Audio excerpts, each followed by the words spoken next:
Good afternoon, everybody. It's great to be here. As part of the United States' ongoing consultations with international partners, allies, and the broader international community, today the U.S. mission hosted a series of briefings for member states regarding the use of chemical weapons by the Syrian regime on August 21st. Today's briefings presented our assessment regarding the events of August 21 in the suburbs of Damascus, which overwhelmingly point to one stark conclusion. The Assad regime perpetrated a large-scale and indiscriminate attack against its own people using chemical weapons. The actions of the Assad regime are morally reprehensible, and they violate clearly established international norms. The use of chemical weapons is not America's red line. As President Obama said yesterday, this is the world's red line. 189 countries representing 98% of the world's population, and all 15 members of the UN Security Council agree that the use of chemical weapons is abhorrent, and we have all collectively approved a treaty forbidding their use, even when countries are engaged in war. Let me address now an issue on many of your minds. We in the United States agree with the view that at times like this, the Security Council should live up to its obligations and should act. That is why, for 2.5 years, we have brought press statements, presidential statements, resolutions, and a whole host of Syria-related concerns to the UN Security Council, each time hoping that our common security and our common humanity might prevail. Each time making the case that countries on the Council should be motivated by our shared interest in international peace and security, in protecting civilians, but also in preventing extremism, regional spillover, and chemical weapons use. Unfortunately, for the past 2.5 years, the system devised in 1945 precisely to deal with threats of this nature did not work as it was supposed to. It has not protected peace and security for the hundreds of Syrian children who were gassed to death on August 21. It is not protecting the stability of the region. It is not standing behind now an internationally accepted ban on the use of chemical weapons. Instead, the system has protected the prerogatives of Russia, the patron of a regime that would brazenly stage the world's largest chemical weapons attack in a quarter century, while chemical weapons inspectors sent by the United Nations were just across town. And even in the wake of the flagrant shattering of the international norm against chemical weapons use, Russia continues to hold the Council hostage and shirk its international responsibilities, including as a party to the Chemical Weapons Convention.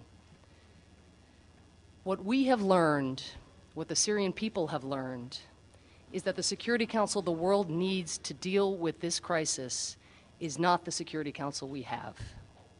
Nonetheless, as the Secretary General himself has stressed, chemical weapons must not become a tool of war or terror in the 21st century. It is in our interest and the interest of all member states of the UN to respond decisively to this horrific attack. I'm happy now to take your questions. Thank you very much. Ambassador Power, what is your response to Russian President Putin's comment that he would consider, did not exclude, returning to the Security Council if he had definitive proof? And is there any way the Security Council can be relevant on this issue? Thank you. I have seen Putin's comments. I think we have to step back a little bit from those comments and again look at this pattern, not only over 2.5 years, but even in the last couple months on chemical weapons. In July, in the wake of the G8, when Putin and the rest of the world's leaders at the G8 had issued a statement condemning chemical weapons use, we and our colleagues sought here at the UN Security Council to enshrine the words in that statement in a Security Council resolution condemning chemical weapons use. Russia rejected this. I believe that Ambassador Churkin appeared here and said that the Security Council was not the appropriate venue for discussing chemical weapons or condemning chemical weapons. On August 21, when all of us were watching those videos and seeing those children, we tried again in the Security Council to issue just a press statement condemning chemical weapons use. And again, Russia blocked the issuance of a mere press statement, not even identifying responsibility, but just condemning chemical weapons use. There is nothing in the pattern of our interactions with our colleagues in the Security Council, with our Russian colleagues, that would give us any reason to be optimistic. And indeed, we have seen nothing in President Putin's comments that suggests that there is an available path forward at the Security Council. Ambassador Powers, can you address? Yeah, thank you very much. Madam Ambassador, now that you have decided that the regime in Syria and the government of Syria is responsible for one of the most heinous crimes against the use of chemical weapon, and there are efforts to bomb Syria, how can we envisage a Geneva Conference 2 to be held? Are you going to sit with these same people who are accusing of the worst crimes in the 21st century, and most importantly, with the opposition sit with them?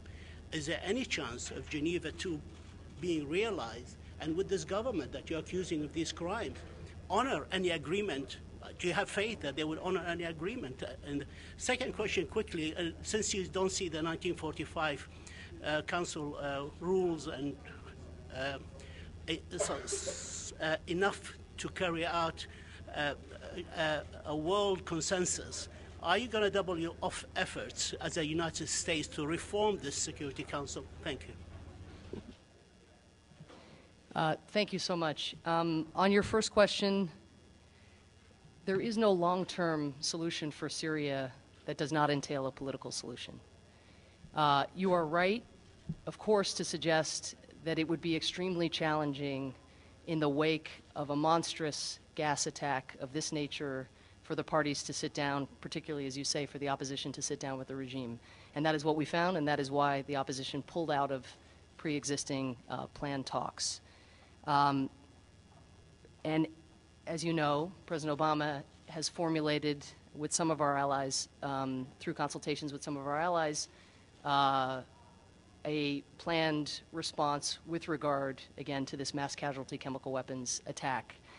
But again, responding to this flagrant violation of the norm in a military way does not suggest that there is a military solution for this conflict. And that is why consistently the United States, with many of our partners, have pushed the parties to the table. We've used the leverage that we have with some of the opposition groups.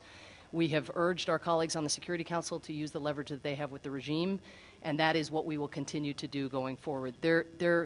To suggest that there is a military solution overall for the conflict in Syria, I think, is to invite state failure and the kind of breakdown and human suffering and regional spillover and set of pernicious consequences that we most fear.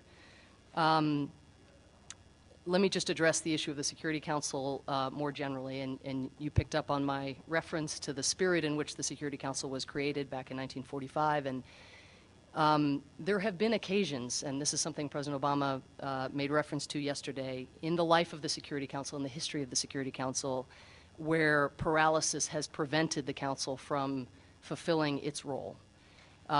In this case, with regard to this mass casualty chemical weapons use and the risk of further use, the risk, as the Secretary General said, of this becoming a weapon of war, to stand back would be to endanger not only international peace and security, not only U.S. national security, but we also believe the very international system that we have been working these decades to build. And on occasions, as we had with Kosovo, as we would have had perhaps in the case of Rwanda, had different proposals been presented. And in this case, we cannot allow the patron of a party to the conflict, the patron of the actor that itself violated this international norm, to act with impunity simply because it has that patronage on the Security Council. That in no way reflects the spirit of the UN Charter, or the intentions of the founders or the intentions of any of us who come to work every day with the hope of promoting and enforcing international peace and security.